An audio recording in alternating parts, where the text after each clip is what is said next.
নমস্কাৰ এই মুহূৰ্তত জনাইছো অসমৰ প্ৰত্যেকগৰাকী জনসাধাৰণৰ বাবে কেইবাটাও গুৰুত্বপূৰ্ণ খবৰ। আজি হৈছে 10 জানুৱাৰী। আজিৰ দিনটোতে অসমৰ লগতে ভাৰতবৰ্ষৰ বিভিন্ন প্ৰান্তৰ পৰা কেইবাটাও গুৰুত্বপূৰ্ণ খবৰ যুগুত কৰা হৈছে। এই মুহূৰ্তত জনাইছো আজিৰ প্ৰথমটো খবৰ। আজিৰ প্ৰথমটো খবৰেই ৰাজ্যবাসীৰ বাবে এটা ডাঙৰ খবৰ। ৰাজ্যৰ লাখ লাখ মহিলালৈ ডাঙৰ খবৰ। শীঘ্ৰে বৃদ্ধি পাব লাখ লাখ মহিলাৰ অৰুণোদয় আঁচনিৰ ধন। এবাৰ মুখ্যমন্ত্ৰী হিমন্ত বিশ্ব শৰ্মাই পুনৰ উল্লেখ কৰি কৈছে যে চৰকাৰে বৃদ্ধি কৰিব অৰুণোদয় আঁচনিৰ ধন। 1450 টকালৈ বৃদ্ধি কৰিব অৰুণোদয় আঁচনিৰ এই ধন। আৰু পূৰ্বে 1250 টকা অৰুণোদয় ধন লাভ কৰি আহিছিল মহিলাসকলে। আনহাতে নতুনকৈ 40,000 নিবনুৱাই লাভ কৰিব চৰকাৰী চাকৰি। আগন্তুক দুবছৰত 40,000 নিবনুৱাই লাভ কৰিব এই চৰকাৰী চাকৰি। আৰু মৰাণত ডাঙৰ ঘোষণা মন্ত্ৰী পীযুষ হাজৰিকাৰ। লাখ লাখ মহিলালৈ ডাঙৰ খবৰ। আকৌ এবাৰ জনাইছো খবৰটো যে শীঘ্ৰে বৃদ্ধি পাব লাখ লাখ মহিলাৰ অৰুণোদয় আঁচনিৰ ধন। চৰকাৰে বৃদ্ধি কৰিব অৰুণোদয় আঁচনিৰ ধন। আৰু 1450 টকালৈ বৃদ্ধি কৰিব অৰুণোদয় আঁচনিৰ এই ধন। এই মুহূৰ্তত জনাইছো আজিৰ দ্বিতীয় নম্বৰ খবৰটো। ৰাজ্যৰ লাখ লাখ সংখ্যালঘু লোকলৈ ভাল খবৰ। সংখ্যালঘুক দিয়া হ'ব বিনামূলীয়া ই ৰিক্সা। সংখ্যালঘু উন্নয়ন পৰিষদে আগবঢ়াইছে এই বিশেষ সুবিধা। কেইবাখনো বৃহৎ আঁচনি মুকলি সংখ্যালঘু উন্নয়ন পৰিষদৰ।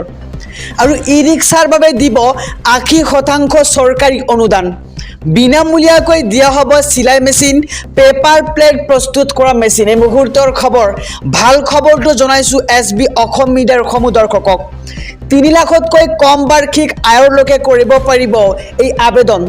আৰু অনলাইন যোগে আপুনি কৰিব পাৰিব আবেদন। আৰু অহা 17 জানুৱাৰীৰ ভিতৰত কৰিব লাগিব আপুনি এই আবেদন।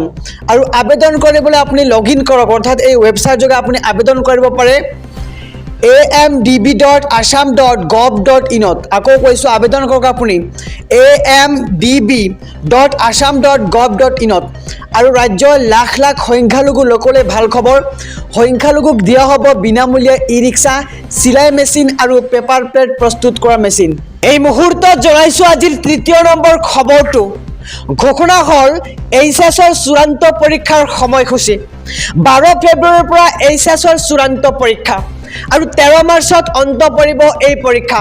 উচ্চতৰ মাধ্যমিক শিক্ষা সংসদে প্ৰকাশ কৰিলে পৰীক্ষাৰ সময়সূচী। প্ৰথম দিনা অনুষ্ঠিত হ'ব ইংৰাজী বিষয়ৰ পৰীক্ষা। আৰু 13 ফেব্ৰুৱাৰীত সংগীত বিহু বিষয়ৰ পৰীক্ষা অনুষ্ঠিত হ'ব। 16 ফেব্ৰুৱাৰীত ৰাসায়ন বিজ্ঞান, ৰাজনৈতিক বিজ্ঞান আৰু বিজনেছ ষ্টডিজৰ পৰীক্ষা। 17 ফেব্ৰুৱাৰীত ঐচ্ছিক বিষয় আৰু বৃত্তিমুখী বিষয়ৰ পৰীক্ষা অনুষ্ঠিত কৰা হ'ব। আৰু 19 ফেব্ৰুৱাৰীত পদাৰ্থ বিজ্ঞান, শিক্ষা, একাউণ্টেঞ্চি জেনেৰেল ফাউণ্ডেশ্যনৰ পৰীক্ষা অনুষ্ঠিত কৰা হ'ব। আৰু 21 ফেব্ৰুৱাৰীত অসমীয়া আৰু ঐচ্ছিক ইংৰাজী বিষয়ৰ পৰীক্ষা অনুষ্ঠিত কৰা হ'ব। আৰু 23 ফেব্ৰুৱাৰীত ঐচ্ছিক বিষয়ৰ পৰীক্ষা। 27 ফেব্ৰুৱাৰীত গণিত বিষয়ৰ পৰীক্ষা অনুষ্ঠিত হ'ব। আৰু 29 ফেব্ৰুৱাৰীত জীৱ বিজ্ঞান, বুৰঞ্জী আৰু ইঞ্চুৰেঞ্চৰ পৰীক্ষা। 1 মাৰ্চত বায়'টেকনলজি, ইকনমিক্স, জিঅ'গ্ৰাফী আৰু ফাইন আৰ্টছৰ পৰীক্ষা। 2 মাৰ্চত সংস্কৃত, আৰবী, ফাৰ্চী ঐচ্ছিক বিষয়ৰ পৰীক্ষা অনুষ্ঠিত কৰা হ'ব। আৰু 4 মাৰ্চত অৰ্থনীতি বিষয়ৰ পৰীক্ষা। 5 মাৰ্চত বৃত্তিমুখী বিষয়ৰ পৰীক্ষা আৰু স্বদেশ অধ্যয়ন। 6 মাৰ্চত পৰিসংখ্যা বিজ্ঞান। আৰু 7 মাৰ্চত ভূগোল, ভূতত্ত্ব আৰু বিজনেছ, মেথামেটিক্স, এষ্টেটিক্স।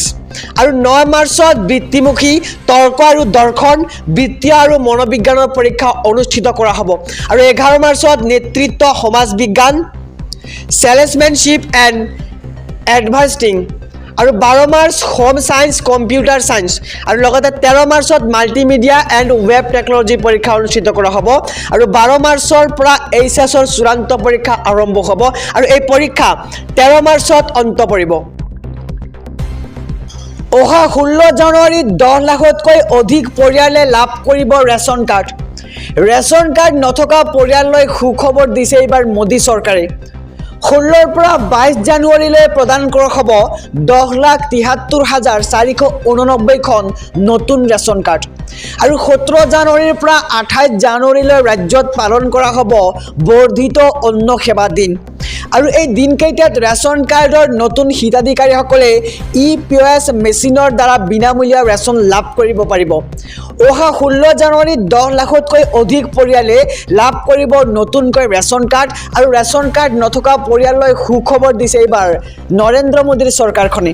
আৰু 16ৰ পৰা 22 জানুৱাৰীলৈ প্ৰদান কৰা হ'ব 10,73,489খন নতুন ৰেচন কাৰ্ড আৰু 17 জানুৱাৰীৰ পৰা 28 জানুৱাৰীলৈ ৰাজ্যত পালন কৰা হ'ব বৰ্ধিত অন্ন সেৱা দিন। মাটি বাৰীক লৈ কেইবাটাও ডাঙৰ ঘোষণা কৰে মুখ্যমন্ত্ৰী ডক্টৰ হিমন্ত বিশ্ব শৰ্মাই। মাটি বাৰীৰ কামৰ ক্ষেত্ৰত কোনেও আপোনাক ঠগিব নোৱাৰিব। কেবিনেটত অসম চৰকাৰে লৈছে এক ডাঙৰ সিদ্ধান্ত।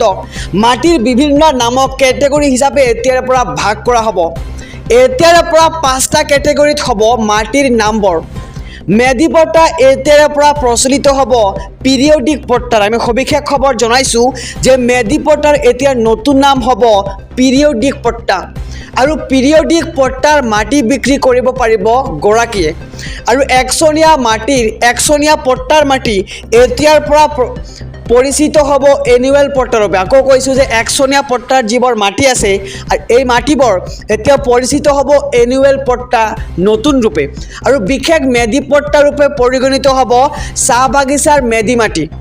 একেদৰে চৰকাৰী ভূমি পৰিগণিত হ'ব চৰকাৰী মেধি পট্টা ৰূপে। আৰু ৰাজ্যত শীঘ্ৰে আৰম্ভ হ'ব মিছন বসুন্ধৰা 3।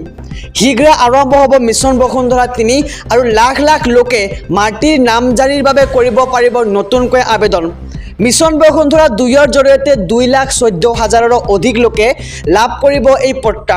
আৰু 31 ডিচেম্বৰত সামৰণি পৰিব মিছন বসুন্ধৰা 2ৰ আঁচনি আৰু অহা জানুৱাৰী মাহতে আৰম্ভ হ'ব মিছন বসুন্ধৰা 3ৰ কাম। আৰু মাটি বাৰীক লৈ কেইবাটাও ডাঙৰ ঘোষণা কৰিছে মুখ্যমন্ত্ৰী হিমন্ত বিশ্ব শৰ্মাই। আমি খবৰটো সবিশেষে জনাইছোঁ যে মাটি বাৰীৰ কামৰ ক্ষেত্ৰত কোনেও আপোনাক এতিয়াৰ পৰা ঠগিব নোৱাৰিব।